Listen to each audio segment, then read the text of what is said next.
नदी में रह के मगरमच्छ से बैर वाली कहानी है। ये पीड़िता के पिता को मार दिया गया, चाची थी, उसको रोड एक्सीडेंट करवाया गया। दो तरह का न्याय सिस्टम हो चुका है। गरीबों के लिए अलग जुडिशियल सिस्टम है और अमीरों के लिए अलग जस्टिस सिस्टम है। अभी एक मंत्री का भी बयान हम लोग देखे हैं, कैसे दांत दिखा रहा है और बेशर्मी की तरह बोल रहा है कि उन्नाव की लड़की है तो दिल्ली में क्यों। यहाँ दिल्ली भी स्थापित किया गया कि उसके जान माल का सुरक्षा हो सके, नहीं तो ये लोग अपराधी अभी उन्नाव में होती तो मरवा दिए होते, इसकी मम्मी को भी मरवा दिए होते। प्रोटेस्ट जब हो रहा था तब उसके मदर पे अभी हमला हुआ यहाँ के उसके गुंडों के द्वारा। अभी प्रोटेस्ट को डिरेल्ड करने की कोशिश की जा रही है। सुप्रीम पावर होने का ये जो मुगालते में है उसको खत्म करने की जरूरत है और देश की जनता करेगी जब सड़कों पे आएगी। नमस्कार, मैं निधि रतन और आप देख रहे हैं नेशनल दस्तक। आप देख सकते हैं कि किस तरीके से उन्नाव की रेप पीड़िता को न्याय दिलाने के लिए लगातार सड़कों पर संघर्ष कर रहे हैं और जिस तरीके से सेंगर को लेके कोर्ट का स्टेटमेंट आया है, लोगों के अंदर काफी आक्रोश नजर आ रहा है। सर, क्या कहेंगे? कुलदीप सेंगर को फांसी की सजा की बात कर रहे हैं आप, कोर्ट कह रहा है कि आपको निष्कासित किया जा रहा है, बाहर जाके आप घूम सकते हैं।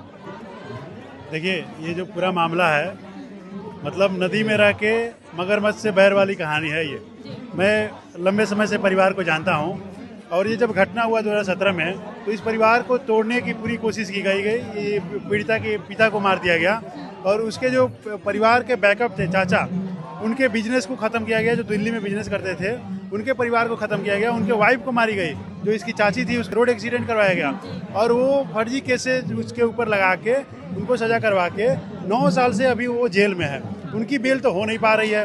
उनके ऊपर जो उनके प्रॉपर्टीज़ थे, उनके जो यहाँ पे फैक्ट्री था, उसको बर्बाद किया गया। उनके प्रॉपर्टी पे कब्जा करने की कोशिश की गई, जो केस अभी पेंडिंग है और उसके पर भी मैं कर रहा हूँ। उस केस को मैं देख रहा हूँ, उसके चाचा के मैं प्राइवेट काउंसिल हूँ पीड़िता के। तो इन सब मामलों में तो न्याय नहीं हो रहा है। ये पूरे अपने भारत में दो तरह का न्याय सिस्टम हो चुका है।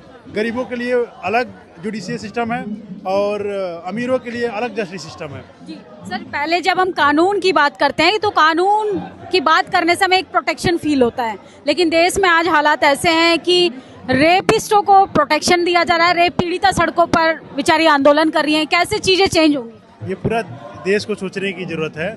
देखिए, सब कुछ होता है, जो पॉलिटिकल हमारा लीडरशिप है देश का, वो तय करता है कि वो किस चीज़ को कैसे ताना बाना देश में बनाना चाहता है। और ये चीज़ माननीय पीएम के लिए और तमाम देश की सरकार के लिए सोचने की ज़रूरत है कि क्या देश में चल रहा है और कैसे ताना बाना बन रहा है। दूसरी बात ये मैं कहूँगा, जो जजमेंट लिखते हैं वो हमारे और आपके बीच से ही जाते हैं। माय लॉर्ड कह देने से वो कोई भगवान नहीं हो जाते हैं, वो भी इन्फ्लुएंस होते हैं। वो भी अपने व्यूज़ से समाज का क्या व्यू है, उनके आसपास जो लोग हैं उनके क्या व्यूज है, उससे इन्फ्लुएंस हो सकते हैं और होते भी हैं, क्योंकि वो भी एक इंसान है। क्योंकि ये बहुत पीछे जाने की जरूरत नहीं है। बीजेपी नेता का एक और वीडियो वायरल हो रहा है, वो कह रहे हैं तुमको वीडियो वायरल करने करो, मेरा कुछ नहीं उखाड़ पाओगी। तो क्या वाकई में जस्टिस मिल पाएगा कि नहीं?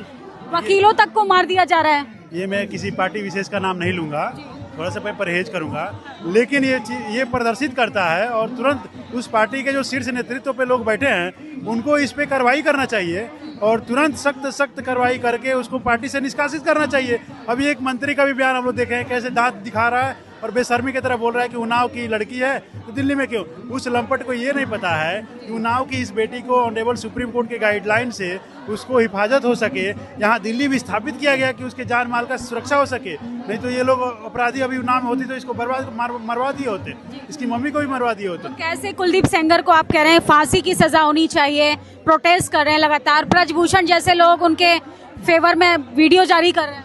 वही मैं बताना चाहूँगा कि देखिए, अभी प्रोटेस्ट जब हो रहा था तब उसके मदर पे अभी हमला हुआ यहाँ के उसके गुंडों के द्वारा। अभी प्रोटेस्ट को डिरेल्ड करने की कोशिश की जा रही है। देश में एक अलग नैरेटिव सेट किया जा रहा है और पीड़िता को अभी उसके कैरेक्टर एसिनेशन हो रहे हैं, उसको ऐसा मतलब किया जा रहा है कि वो लालची है, लोभी है। मैं खुल के बोलना चाहूँगा, लेकिन ये बात सोचने की ज़रूरत है। जिस परिवार में उसकी मदर आती है कोर्ट में पैरवी करने, जब तारीख होता है तो हमसे जब मिलने आती हैं तो उसके पैरों में चप्पल नहीं होते हैं, उसकी साड़ी फटी हुई रहती है।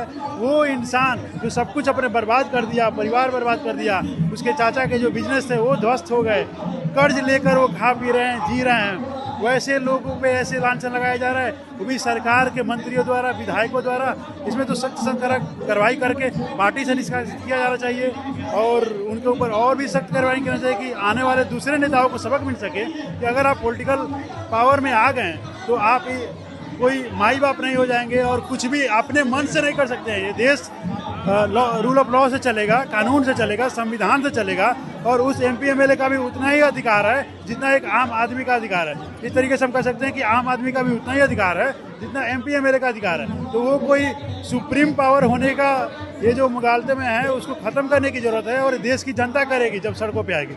तो देखिए किस तरीके से देश की राजधानी में ये उन्नाव की बेटी के लिए लगातार प्रदर्शन हो रहा है। कल योगिता बयाना ने संसद के बाहर बैठकर प्रदर्शन किया। मेरे कैमरा पर्सन दिखाएंगे कि रेप विक्टिम जो हैं वो यहाँ पर बैठी हैं, देश की राजधानी में अपने लिए जस्टिस मांग रही हैं और किस तरीके से प्रगतिशील महिला संगठन आज सड़कों पर उतरा है। दिल्ली हाई कोर्ट ने किस तरीके से बलात्कारियों को जो बेल देने का काम किया है, वाकई में वो बहुत चिंता का विषय है। इस देश में महिलाओं को जो है न्याय नहीं मिल पा रहा है।